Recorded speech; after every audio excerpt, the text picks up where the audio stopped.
১৯৭১ সাল পাক হানাদার বাহিনীর কবলে যখন দেশের অধিকাংশ স্থান, ঠিক তখনই মেহেরপুরের মুজিবনগরকে মুক্তাঞ্চল ঘোষণা করে সেখানে দেশের প্রথম সরকারের শপথ অনুষ্ঠান করার সিদ্ধান্ত হয়। শত্রুপক্ষের চোখ ফাঁকি দিতে সেদিন বৈদ্যনাথ তলায় আম্রকাননের নিচে আয়োজন করা হয় দেশের প্রথম সরকারের শপথ, গার্ড অফ অনার, স্বাধীনতার ঘোষণাপত্র পাঠ এবং মুক্তিযুদ্ধের সর্বাধিনায়ক নিযুক্তের আয়োজন।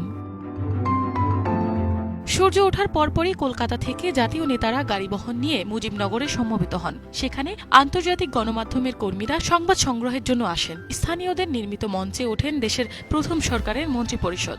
ঐতিহাসিক এই অনুষ্ঠানের মধ্য দিয়ে এক সময়ের বৈদ্যনাথ তলাকে মুজিবনগর নামে ঘোষণা দেওয়া হয়। এভাবেই স্বাধীনতার প্রথম সূর্য উদিত হয় মুজিবনগর থেকে।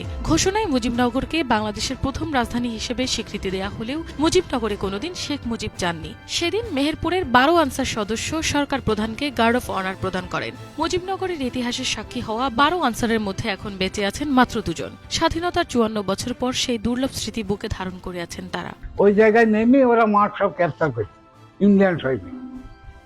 এবার আমরা ১২টার সময় যখন ক্যাম্পে আসলাম, এই যে সকালে ৭টা, ৭:৩০ কি ৮টা হবে, এইরকম টাইমে, তখন তো কেউ মোবাইলও নেই, ঘড়িও নেই, এইরকম টাইমে ফের তৌফিকে রায় ওই জায়গায় গেলেন, গিয়ে বলছে আপনারা কি গার্ড অফ অনার দিতে পারবেন?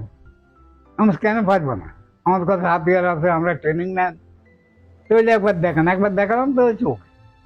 তারপরে আমাদেরকে ওই জায়গায় নিয়ে গেল, নিয়ে গিয়ে ওই গার্ড অফ অনার দেওয়ালো। তৌফিক রায় চৌধুরী এসে বলছি যে এখানে একটা অফিসার দরকার, তো একটা পুলিশ অফিসার এসেছে, এসপি মাহবুব, উনি কমেন্ট দিক, আপনারা যে এমনি আমাদের লোক একটা কম। তারপরে আমাদের ইয়াদ আলী ভাইকে বললো যে তুমি লাইনে যাও, আপনি লাইনে যান। তারপরে উনি লাইনে আসলো, আর আমাদের কমেন্ট দিল ওই এসপি মাহবুব। আমরা সৈয়দ নজরুল ইসলামকে অস্থায়ী রাষ্ট্রপতি, ওনাকে আমরা ১২ জন আনসার গার্ড অফ অনার দিলাম।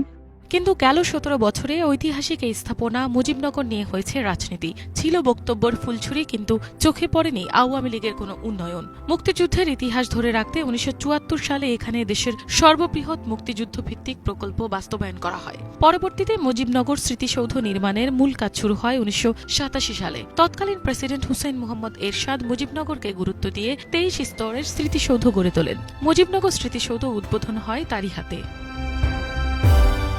স্মৃতিসৌধে প্রথম সরকারের শপথ, guard of honour, Teliapara sector কমান্ডারদের গোপন বৈঠক, পাক বাহিনীর আত্মসমর্পণের চুক্তি, শরণার্থী হিসেবে দেশ ত্যাগ, মুক্তিযোদ্ধাদের বাড়িতে আগুন, সম্মুখ যুদ্ধ, পাক বাহিনীর হাতে নারীর সম্ভ্রমহানি ও বিভিন্ন ক্ষয়ক্ষতি ভাস্কর্যের মাধ্যমে তুলে ধরা হয়েছে।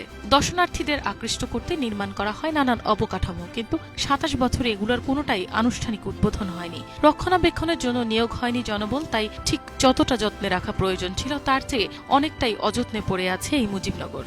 আসলে যে মুজিবনগর নামকরণেই ইতিহাসটাকে খাম করা হয়েছে, কারণ ইতিপূর্বে যে সরকারগুলা বাংলাদেশ রাষ্ট্র ক্ষমতা পরিচালনা করেছে, তারা এই মুজিবনগরকে কোনো ঐতিহাসিকভাবে প্রাতিষ্ঠানিক রূপ দিতে পারেনি।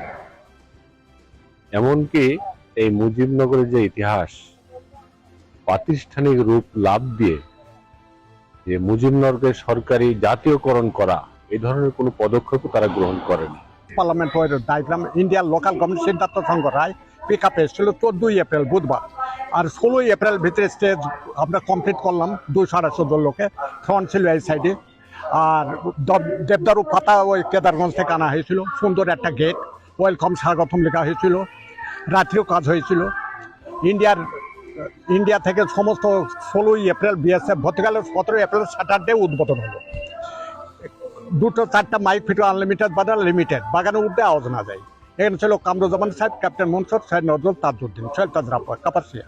এলাকাবাসী হিসাবে মুজিবনগর কমপ্লেক্স এরিয়া একটা উন্নত মানের পর্যটন কেন্দ্র, সেই সাথে মুজিবনগর কমপ্লেক্সকে জাতীয়করণ করা হোক এবং আরও হচ্ছে কি যে চেকপোস্ট অথবা স্থলবন্দর ঘোষণা করা হোক এবং সেই সাথে স্বীকৃতি দেওয়া হোক। গেল ১৭ বছরে আওয়ামী সরকার মুজিবনগরের ইতিহাস ও উন্নয়নে ১,০০০ কোটি টাকার বরাদ্দের ঘোষণা দিলেও উন্নয়নের একটি ইটও পড়েনি এই ঐতিহাসিক স্থাপনায়। মিনালা দিবা, বাংলা ভিশন, নিউজ ডেস্ক।